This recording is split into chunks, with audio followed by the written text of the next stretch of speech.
રાજકોટ જિલ્લાના ઉપલેટાનું Gandhi market yard વિવિધ જણસથી ઉભરાયું હતું. ઉપલેટાના ગાંધી માર્કેટ યાર્ડમાં ઘઉંની જણસીની મબલક પ્રમાણમાં આવક જોવા મળી રહી છે. ઉપલેટા તાલુકાના ખેડૂતોએ પોતાના ખેતરમાં ઘઉંનું વાવેતર કરવામાં આવ્યું છે અને ઘઉં, એરંડા, ચણા, ધાણાની જણસી તૈયાર થતાં જ ઉપલેટા ગાંધી માર્કેટ યાર્ડ ખુલ્લી બજારમાં વેચવા માટે આવી પહોંચ્યા. ત્યાં યાર્ડમાં ઘઉં, ધાણા, એરંડા સહિતની જણસની પુષ્કળ આવક જોવા મળી છે. વિવિધ જણસની આવકને પગલે યાર્ડ જણસથી ઉભરાયું હતું. ઘઉંના ભાવ 450 થી 490, એરંડાના 1000 ગુણી અને 3500 મણને 1150 થી 1210 સુધી ભાવ બોલાયા છે. ઘઉં, એરંડા, ચણા જેવી જણસીનો ભાવ ખુલ્લી બજારમાં ભાવ મળી રહ્યો છે.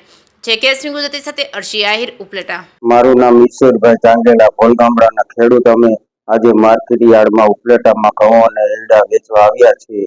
ઘઉં અને એરડાના મને સારા ભાવ મળ્યા છે અને આ યાર્ડની વ્યવસ્થા પણ સારી છે. જેવો તો પણ એવા રોકડા રૂપિયા મળે છે, જેથી માર્કેટ યાર્ડમાં ખેડૂતોને વેચવાની વધુ આગ્રતા રાખવી.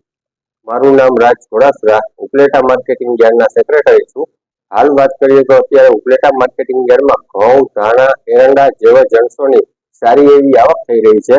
ધાણાની વાત કરીએ તો ધાણાના 1200 રૂપિયાથી માંડીને 1350 રૂપિયા જેવા ધાણાના ભાવ મળે છે.